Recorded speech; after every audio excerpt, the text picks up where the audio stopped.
હોય એ પ્રાઇમરીમાં જાય, સેકન્ડરીમાં જાય, હાયર સેકન્ડરીમાં જાય ને કોલેજમાં જાય, તો એનામાં શું શું ફેરફાર થાય?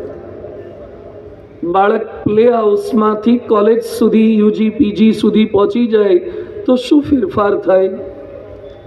એક દેખીતી એની હાઈટ વધે, બીજું એનું વેઇટ વધે, ત્રીજું નાના હોય ત્યારે સ્કૂલ બેગ થોડીક નાની હોય. આપણે ભણતા હતા ત્યારે લગભગ પ્લે હાઉસ જેવું હતું જ નહીં.